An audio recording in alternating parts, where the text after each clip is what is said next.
We're so glad that you have chose to come and be with us today. We are about to start with some worship. We would love if you would stand and join us.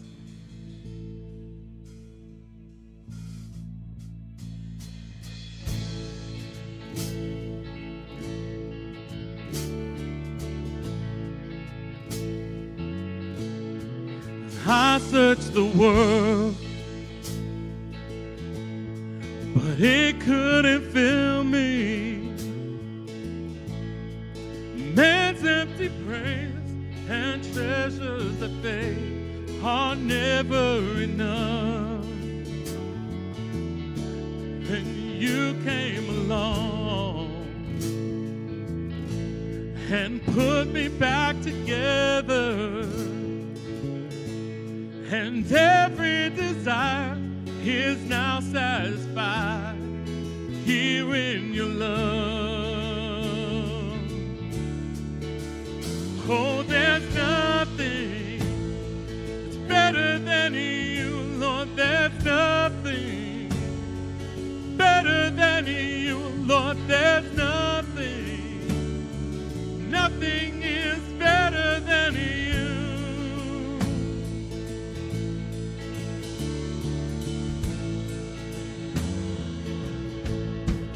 I'm not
was your foe, still your love fought for me.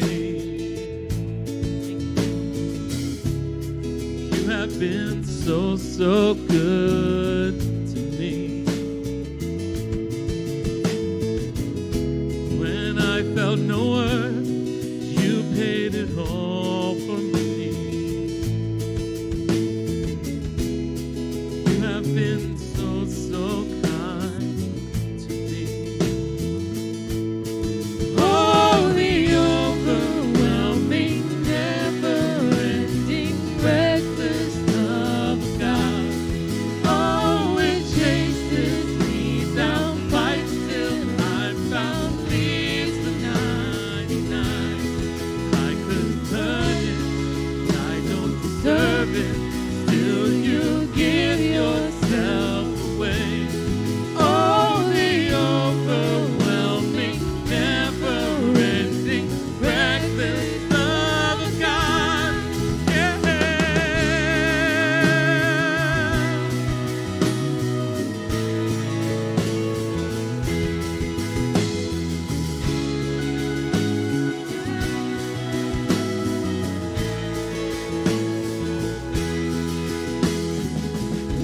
No shadow you won't light up, mountain you won't climb up, coming after me.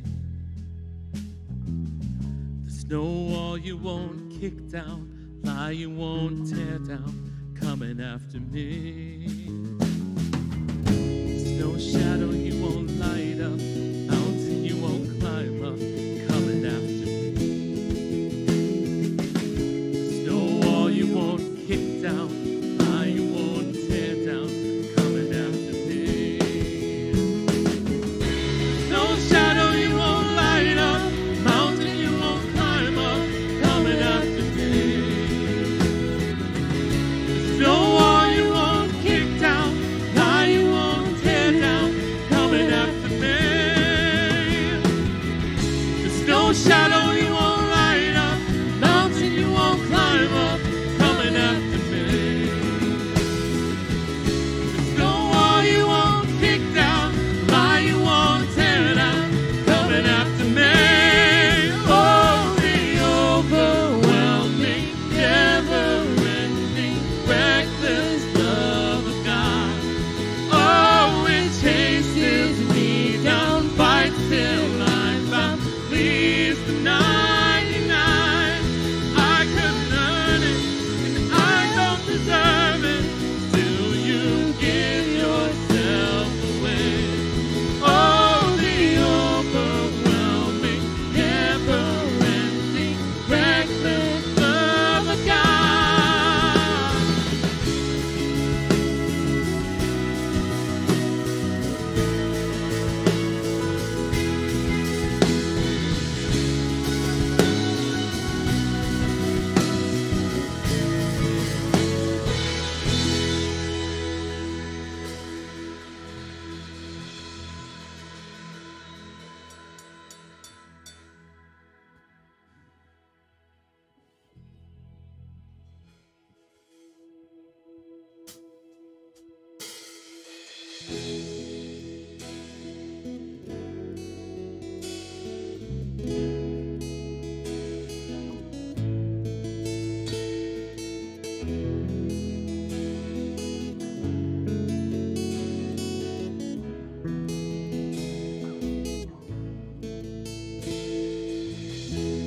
I've carried a burden for too long on my own.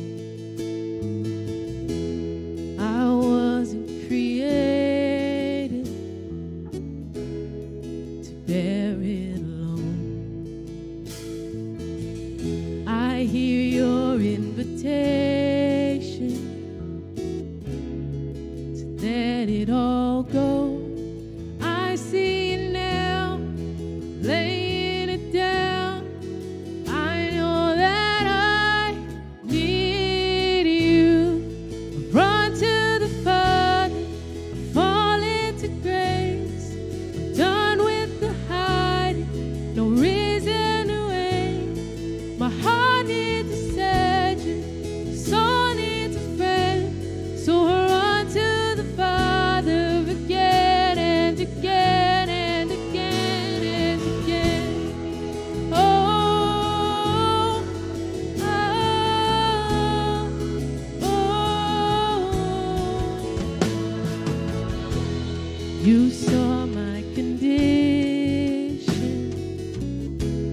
had a plan from the start.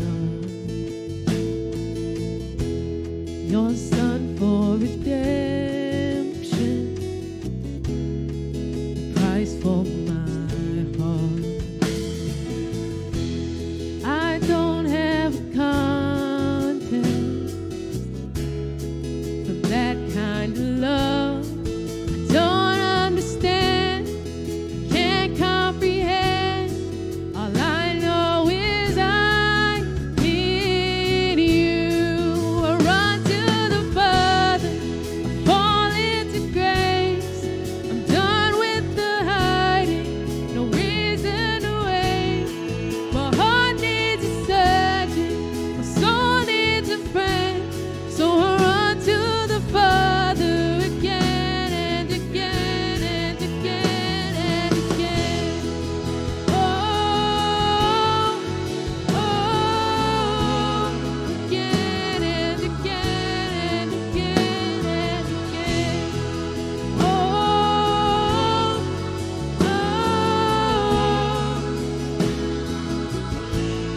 my heart has been in your sight long before my first breath, running into your arms, running to life from there.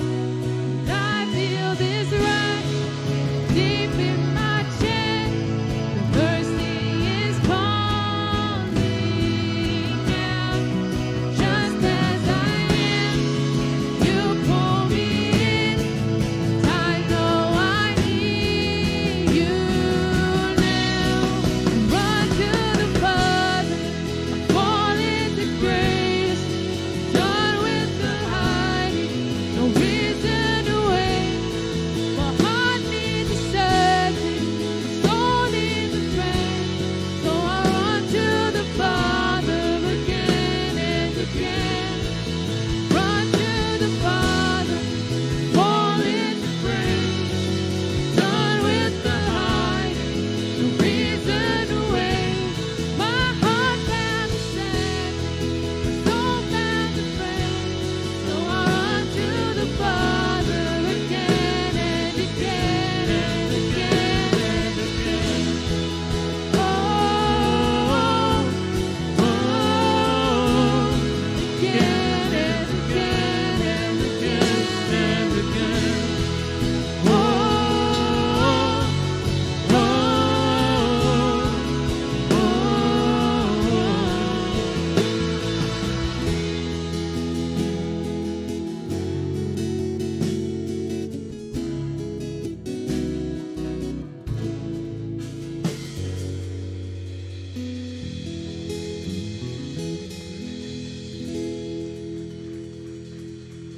You may be seated.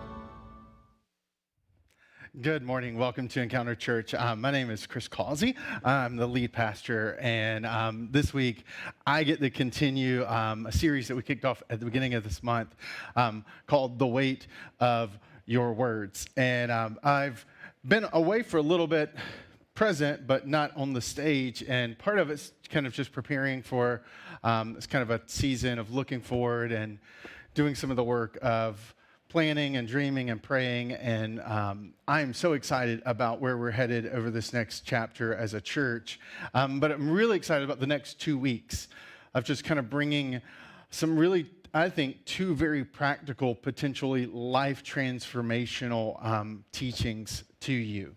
And one I actually saw kind of play out.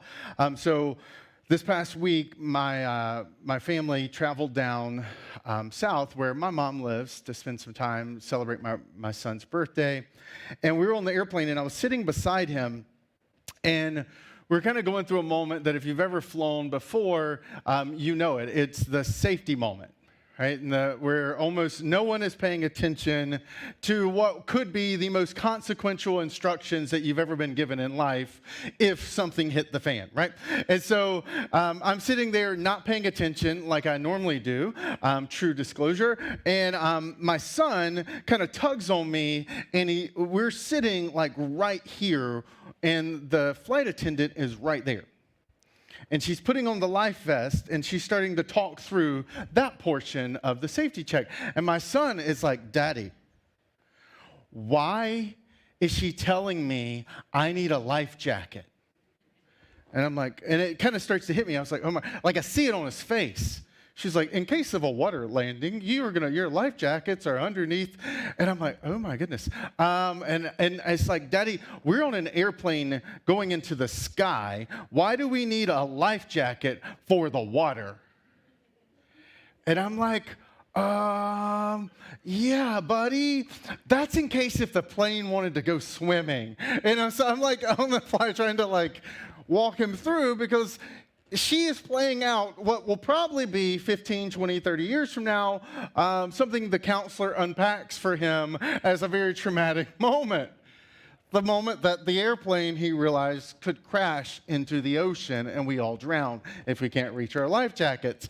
And so I'm sitting there and I'm like, oh my goodness, I have never in my life once thought about the life jacket portion of the safety video.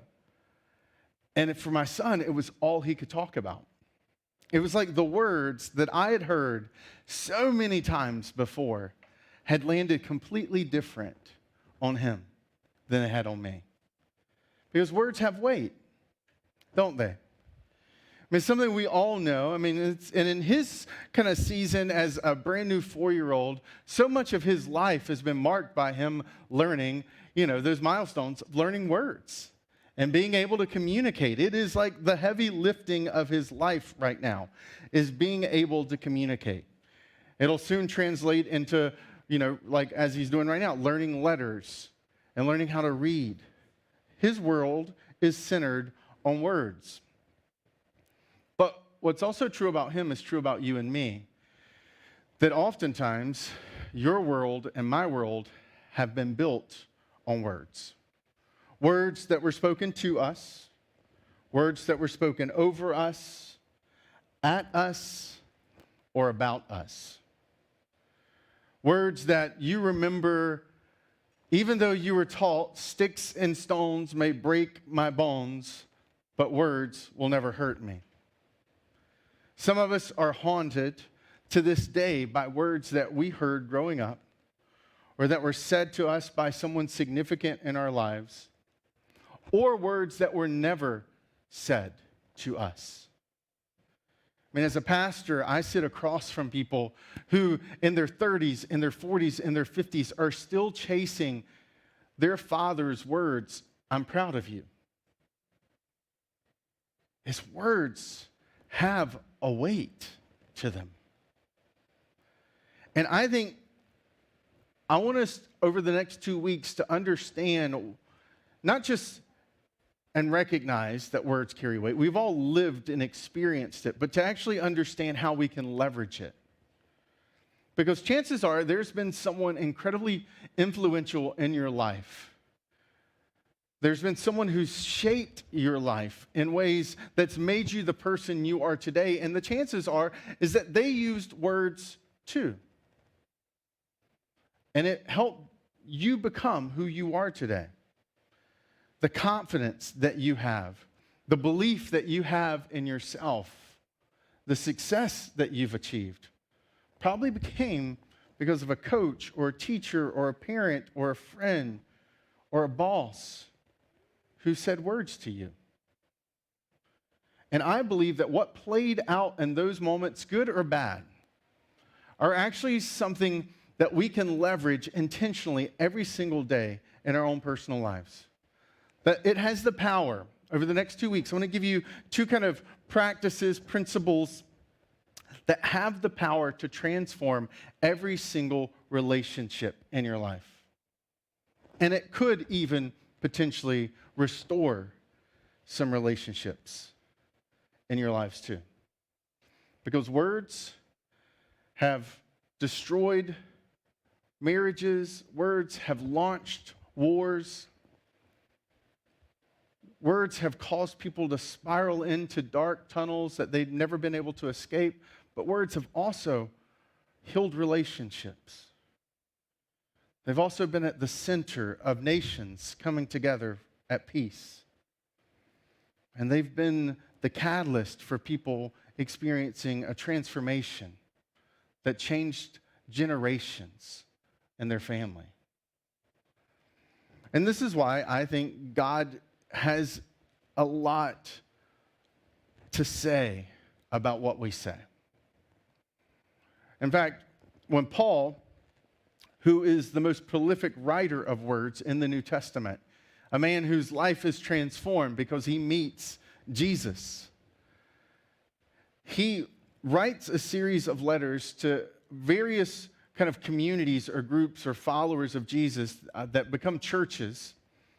And these churches circulate the letters. These are the kind of the forming documents that are helping shape their spiritual growth. And after a couple hundred years, when Christianity was finally legalized, those documents came into the public view and were kind of officially put in what we would call the Bible. But they've been circulating since the very beginning, and it was pretty much commonly known amongst any group of Christ followers in the Mediterranean and early Roman Empire what those specific letters were.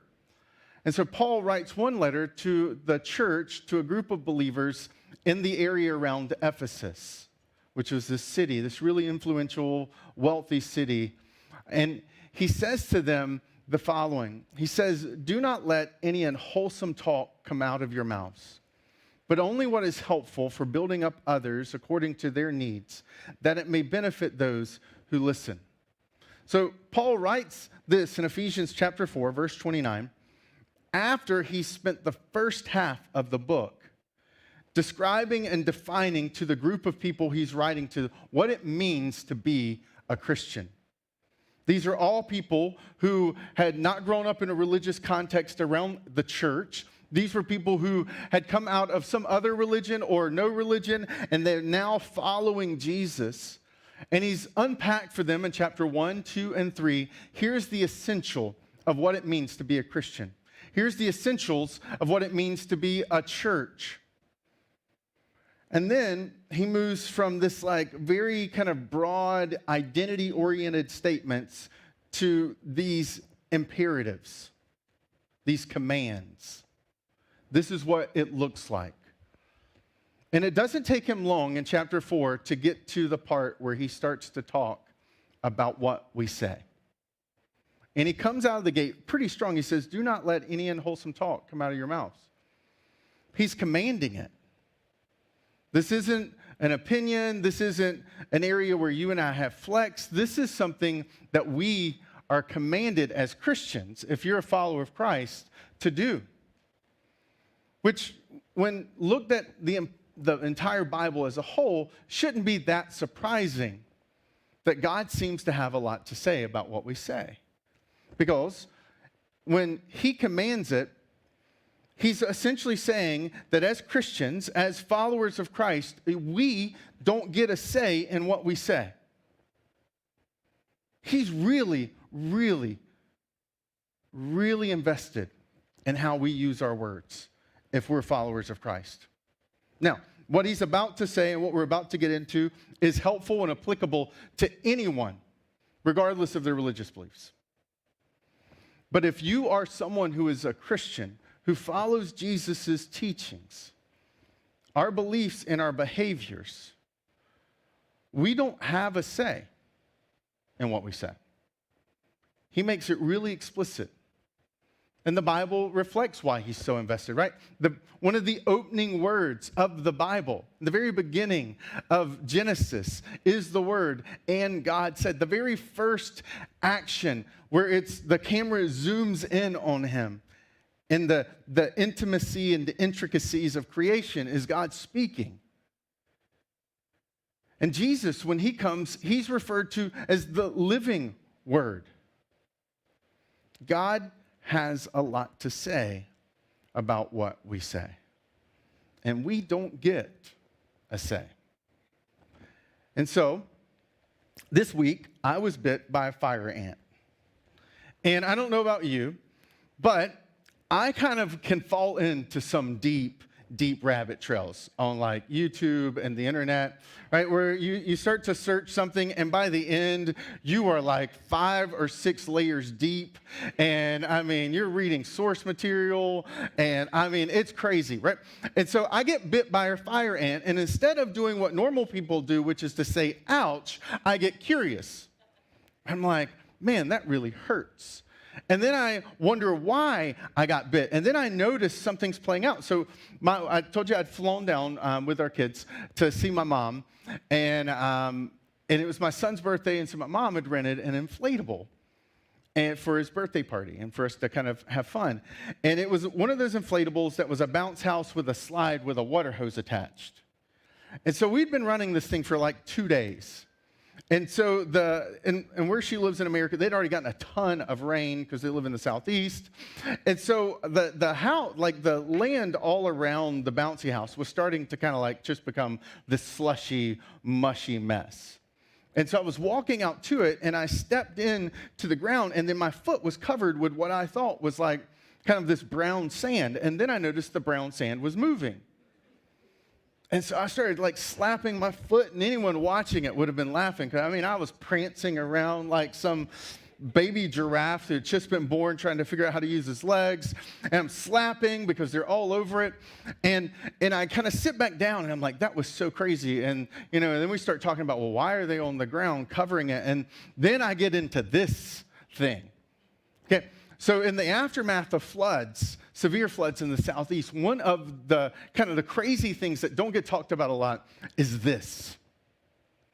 All right? This is in the aftermath of a flood. And what happens is all the ants, the fire ants in the ground, have to come to the surface because of the water.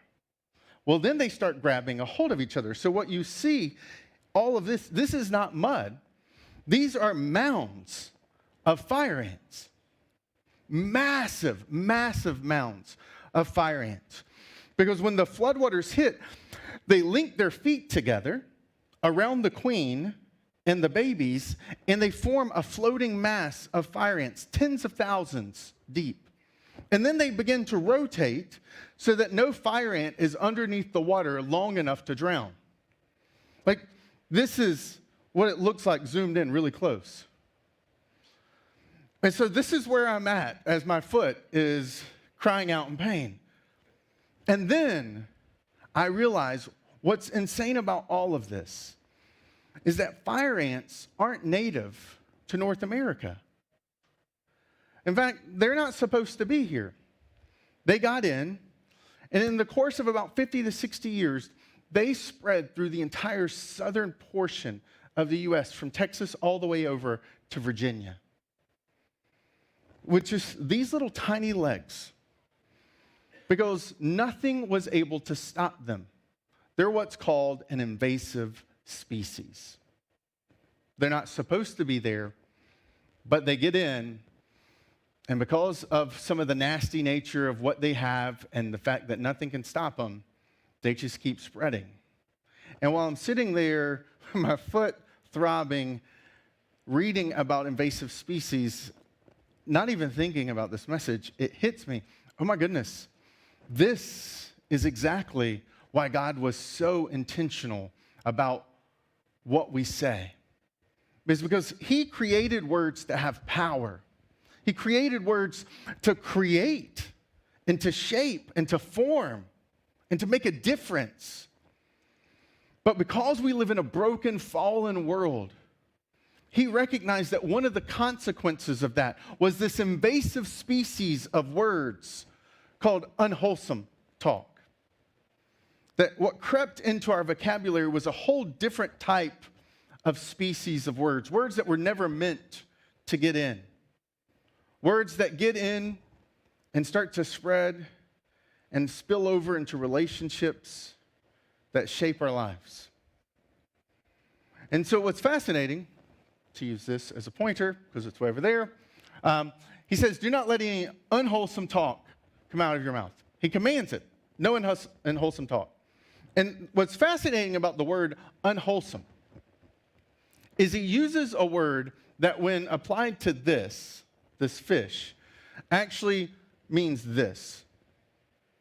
He's literally saying, do not let any rotten words come out of your mouth. Have you ever walked by this? There isn't just walking by a market where fish that are not rotten. Okay? There is a very distinctive odor. You're like, that's a fish market. I don't have to see it, I smell it. But there is a whole different category of odor for rotting fish. And Paul uses this very visually pungent word to describe the words that can come out of our mouth. Words that you and I have smelt before, where we've been on the other side.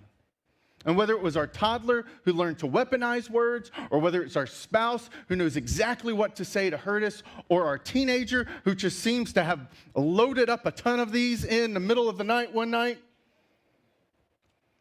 Hey, all of a sudden we start to smell it.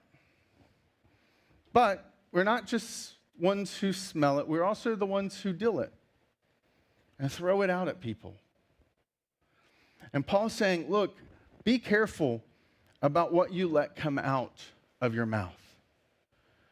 Form a gate there. The same word he uses that when applied to fish looks like this, when applied to building, construction looks like this. It means decaying. So Paul's use of the word unwholesome, in the English, it doesn't fully capture it the way the readers in first century would have heard it. This was very vivid. They could have smelt it. They could have felt it. It would have been so clear to them, the type of words he's referring to. It would have been essentially words that tear down. And what I love about Paul's intentionality is he says, do not let any unwholesome talk. He doesn't say come through your head. He says, let it come out of your mouth. He's pointing to the place of control being what we let come out, not what we think up here. And I think there's actually a gift in that.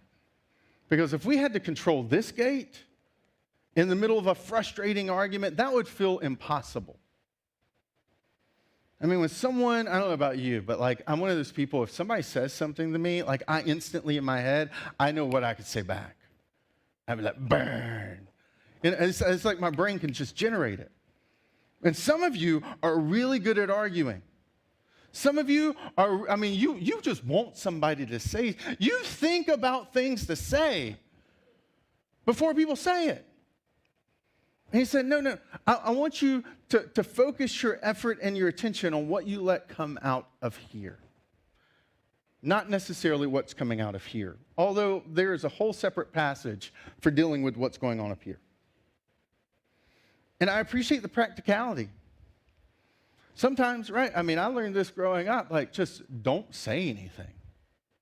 There are just some moments where the best thing you can do is just smile and walk away. Because you recognize what is loaded up at that gate is nothing but rotten fish that will pour out if you open your mouth. And this is the intentionality Paul's trying to foster, because most of us, we use thousands of words every single day. And because of the sheer volume of what pours out of our mouth, most of us stop paying attention to what comes out of it. And Paul's first kind of challenge is hey, become aware of what's coming out of there. Start to pay attention. Do an audit of what's coming out of your mouth. And in the process, start to control it a little bit more. Right?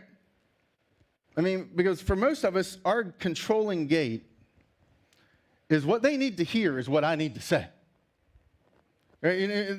This is kind of where the insidiousness creeps in of why the gate is so hard to control sometimes. Right? When you're like, oh, I know what they need to hear. They need to hear what I need to say to them because I need to say it. And then because what's underneath it is I'll feel better if I can just verbally dump on them. Because it's cathartic to just verbally dump.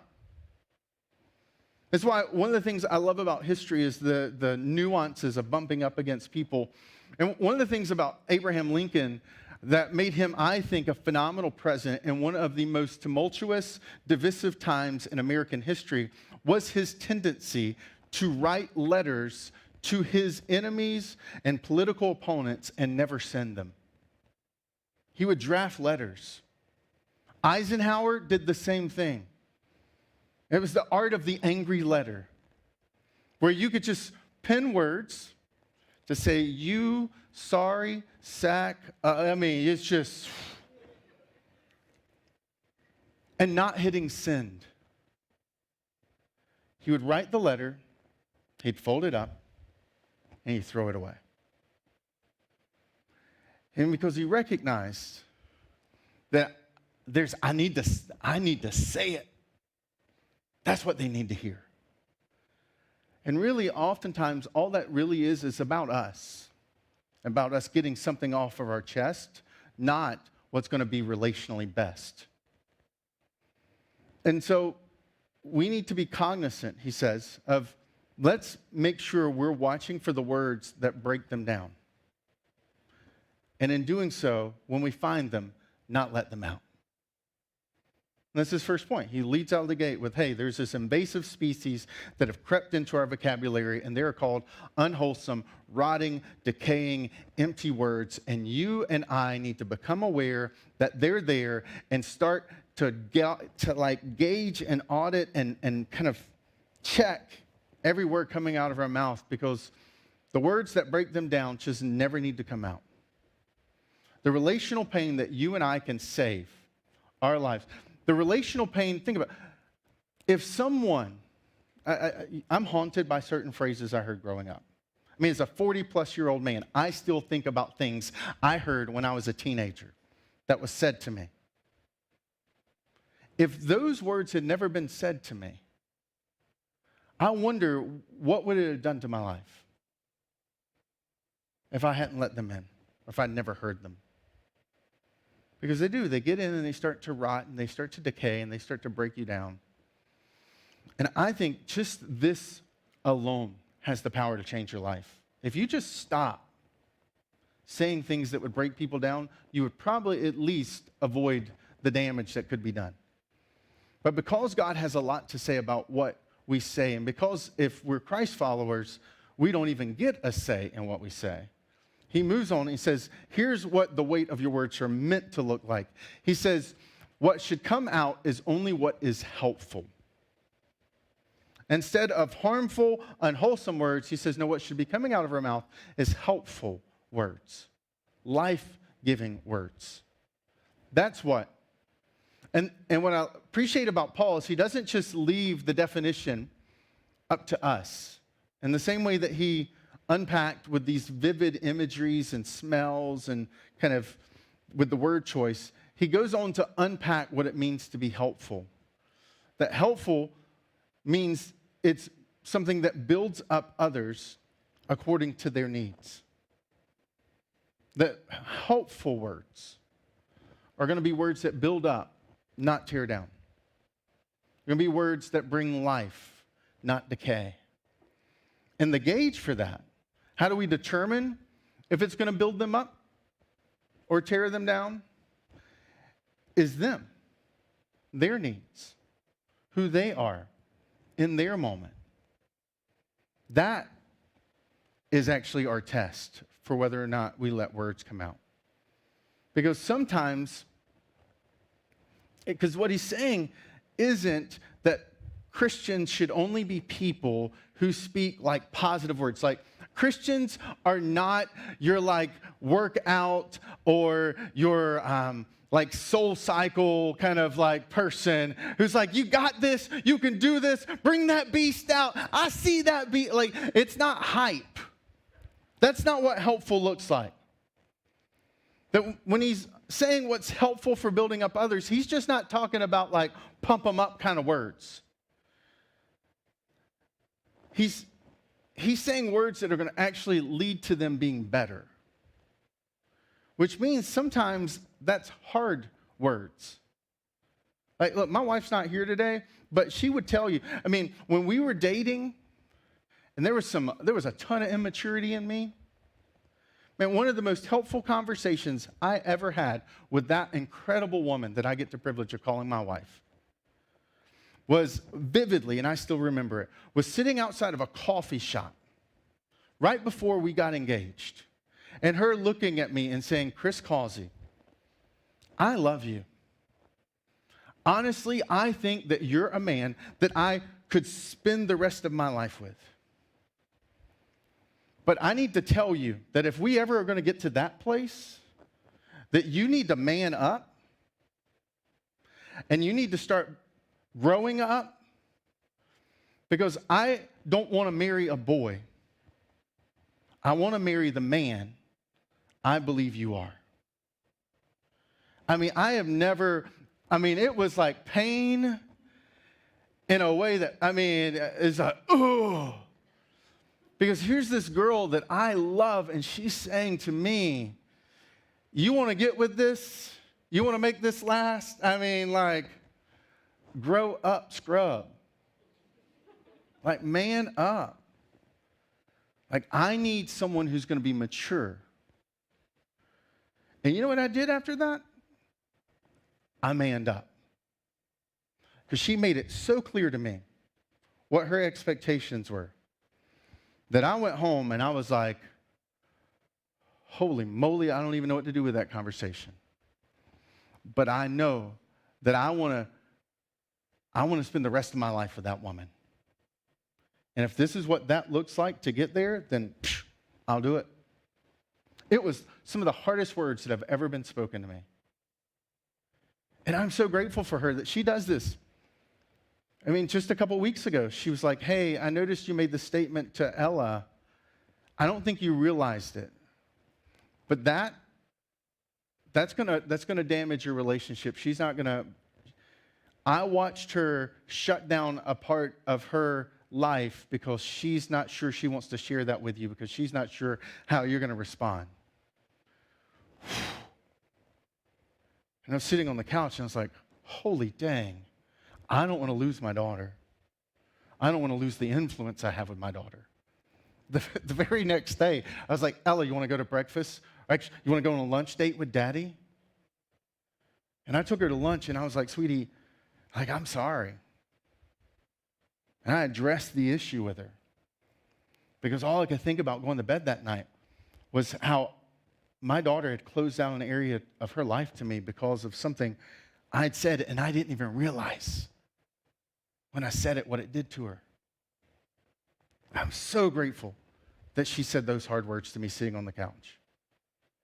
This is like 9:30. We're getting ready for bed. It's like, hey, by the way, you're kind of sucking as a father right now, so you kind of need to step it up. It's just a coffee shop all over again. And I'm like, God, thank you for her. Because helpful sometimes means hard. But even in the hard moments, it's always done according to their needs. She knows me. She knows what I want. She knows what I deeply desire. Is that my daughter, when she goes off to college, she still texts me and says, hey, Daddy, do you want to go to coffee with me? That when she's older and she's got her own family, that she's like, hey, Daddy, would you hang out with me? I know the kids like you, but I just want to spend time with you too. That's our definition of success. And she knows that, and she was willing to say that. So the view of what to do comes from what do they need, right? What they need to hear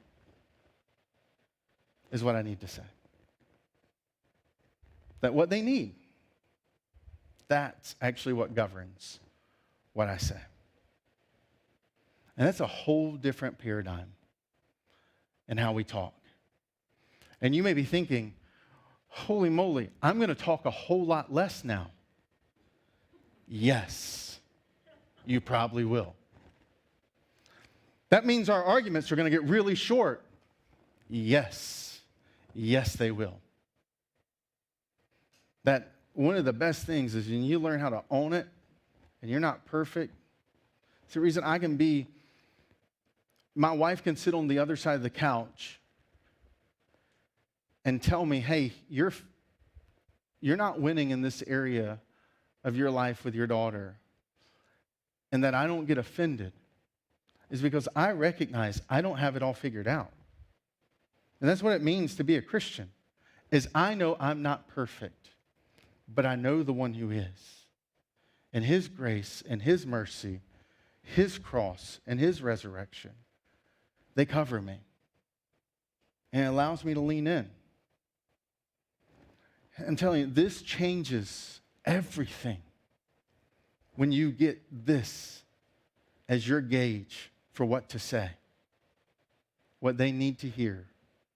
What they need to hear is what I need to say. And so I want to challenge you this week. Pay attention to what's coming out your mouth.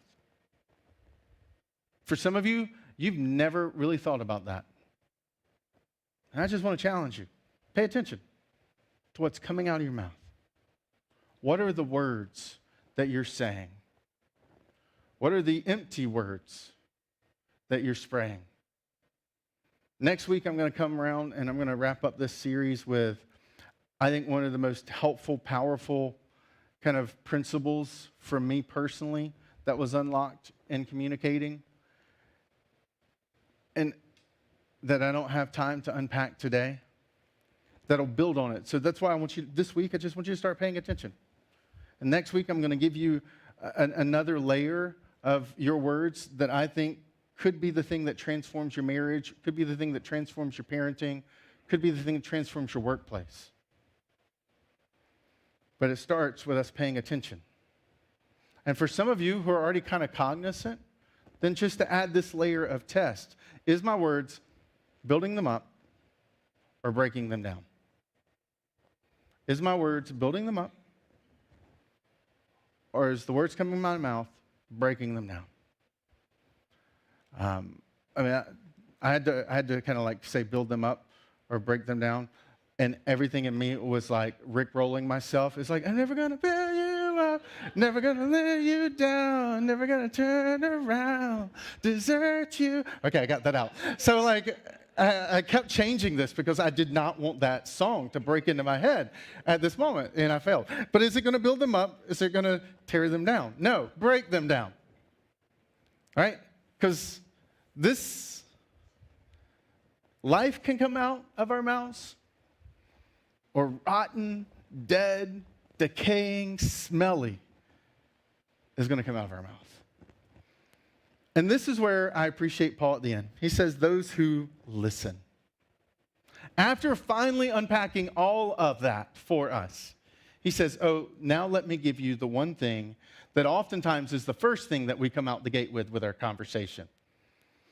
Because often, right, we all have friends or people who used to be friends, maybe our spouses, who will say to us, after they said something that was unwholesome, their apology is an apology that it offended you.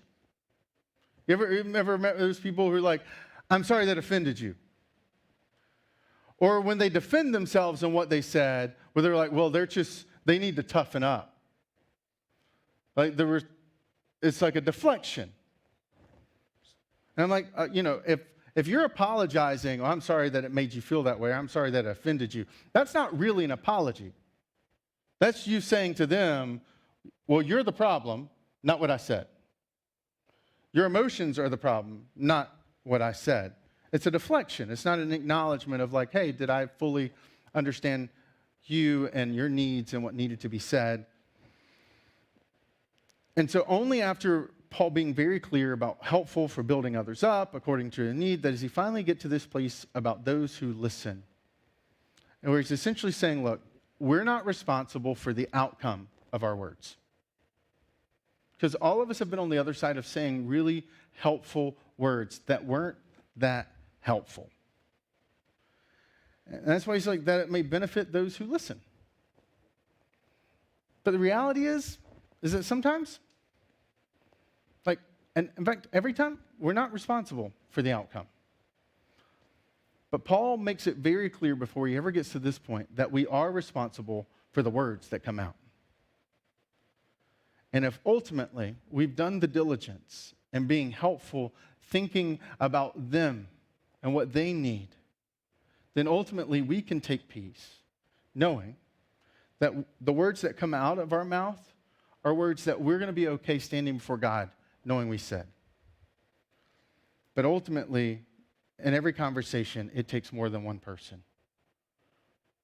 And so I appreciate Paul's tenderness and knowing that some of us have been on the other side of trying to reconcile a relationship, of trying to restore someone, trying to repair or rebuild or to draw in or communicate the depth of hurt and love and forgiveness, and ultimately to have the door slammed in our face.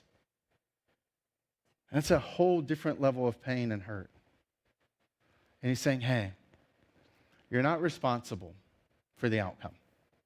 You're just responsible for the words that come out. And this is the last thing when he comes to this passage, when he says the weight of your words.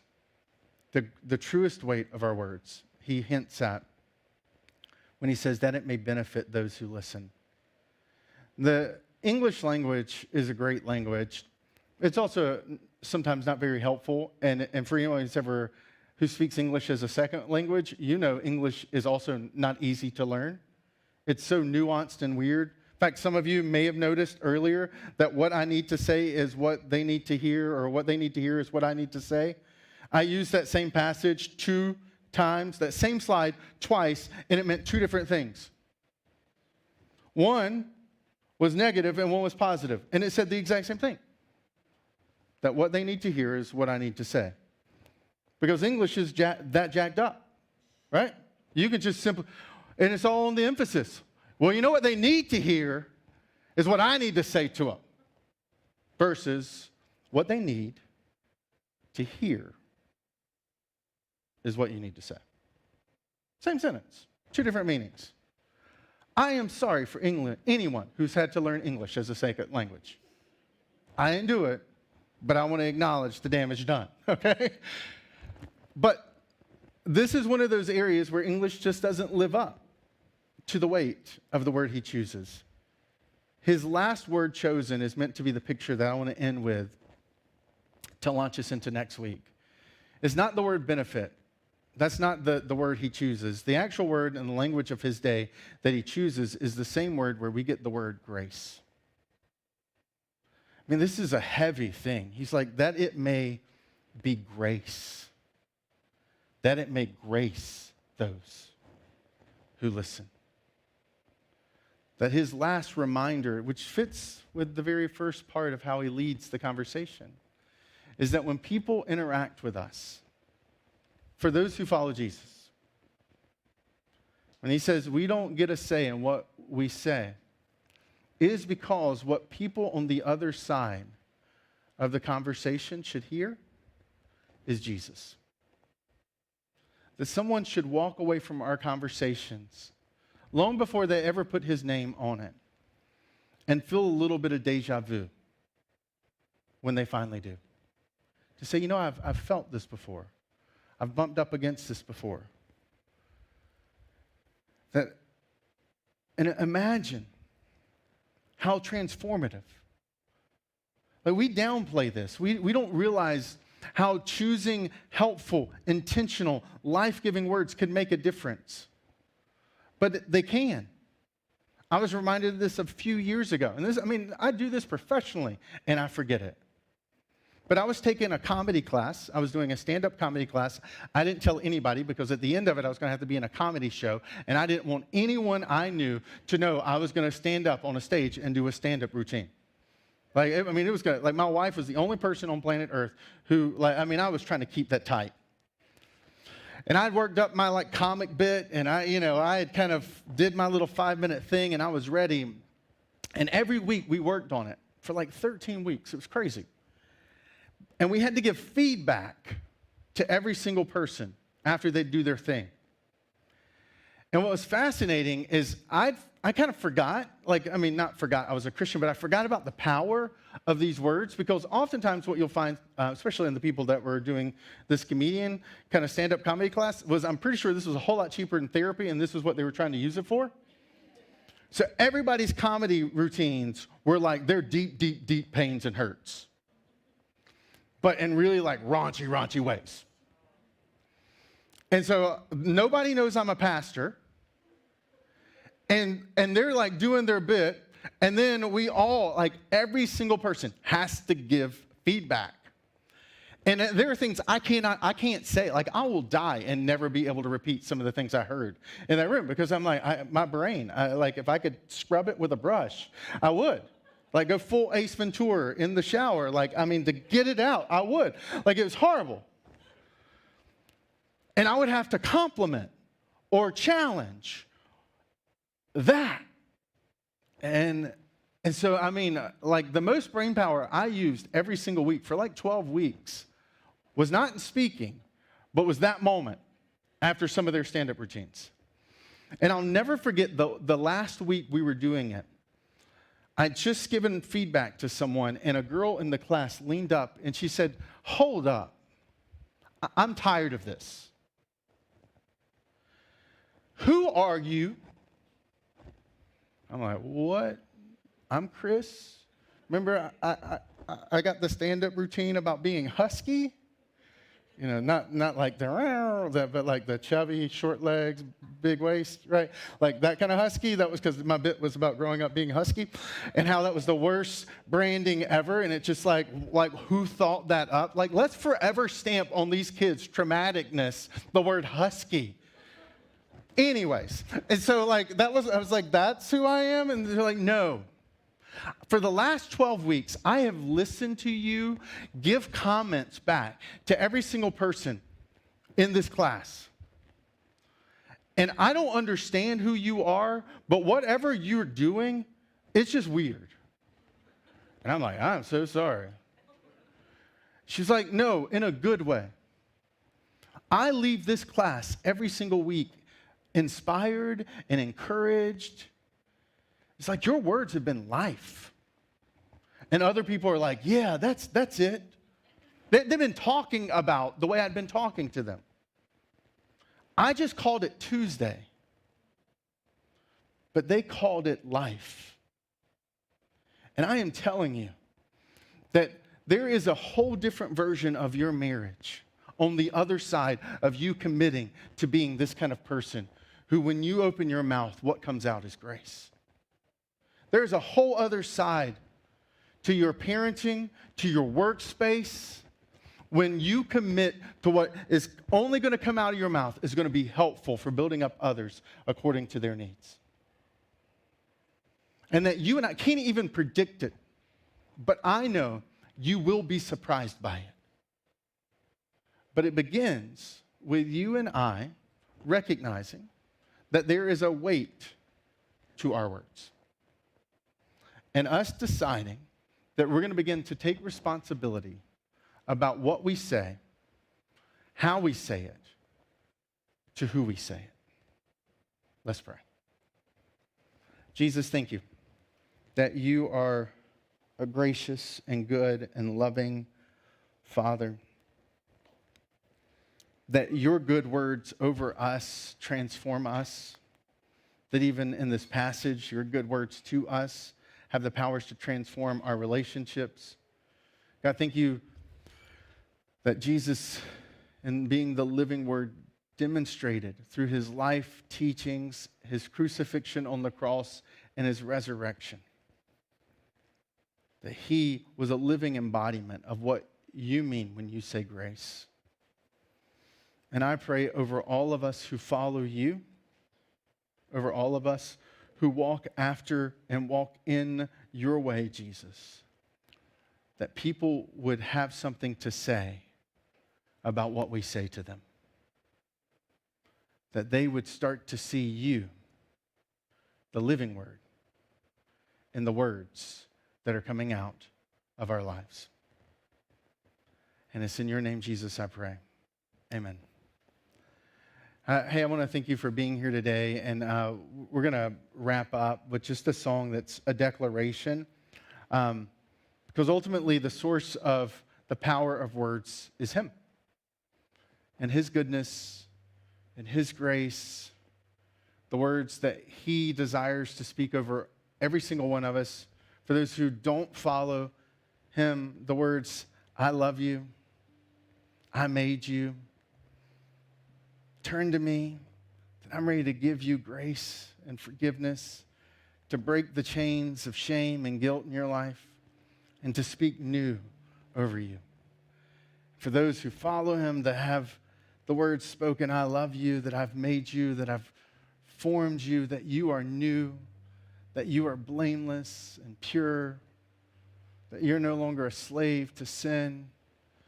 Like His words transform us, and it transforms our words. And so I want to invite you to stand, if you're able, just to be able to, as our kind of closing moment today, to camp and to kind of sit in a few more words about His words. And maybe even to ask the question, God, who needs to hear some words this week that I need to say? And to even ask Him to bring to mind what those words might be and who that might be that could transform your relationships. So let's sing.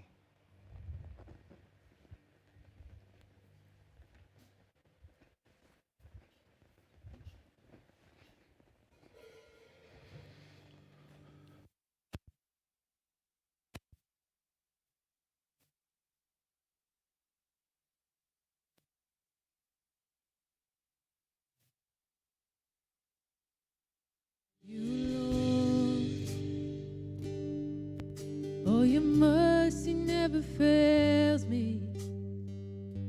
To all my days, I've been held in your hands.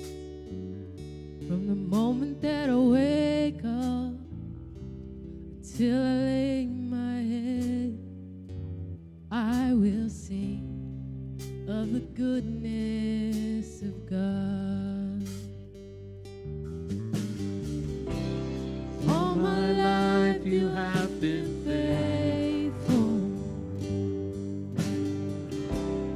All my life you have been so, so good. With every breath that I am made, I will sing of the goodness of God. I love your voice. You have led me through the fire in my darkest nights. You are close like no other. I've known you as a father. I've known you as a friend. I have lived in the goodness of God.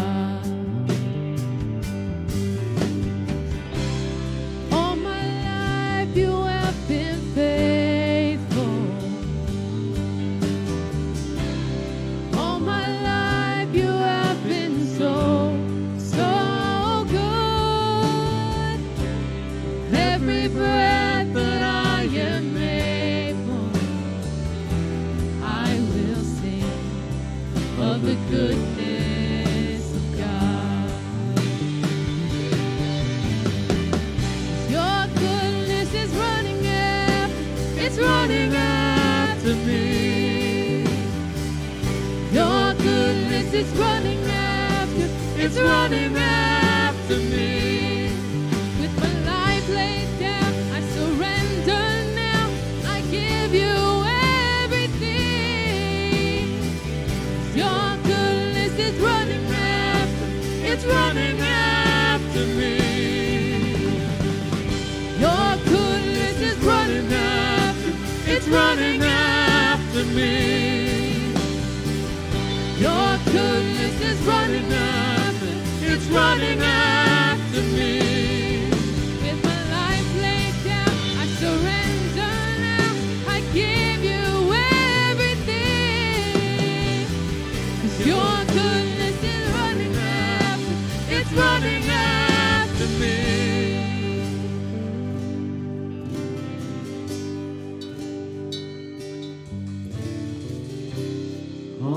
life you have been faithful. And all my life you have been so, so good. With every breath that I am able, I will sing of the goodness of God.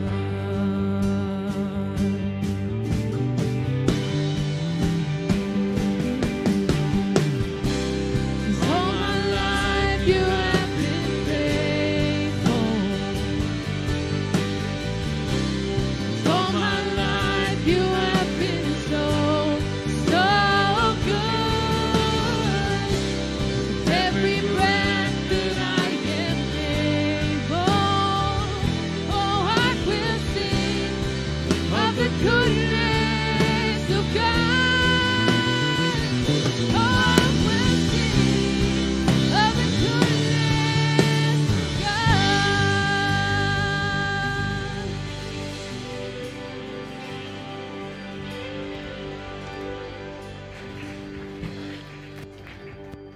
Woo. Thank you so much for being here today and just kind of allowing us to sit in that final moment, because this is such a powerful song and a powerful reminder of his words over us and the way it's meant to transform the words coming out of us. And so I pray that this week you would experience what it's like to be on the other side of someone who's getting helpful, life-giving words from you. And I look forward to you being back here next week as we wrap it up. And I continue the conversation and share with you the second kind of powerful principle for transforming our communication and relationships. So God bless you. I hope you have an incredible week. And if you're new, I'd love to meet you on the way out. I have a gift for you. So God bless you. I'll see you next week.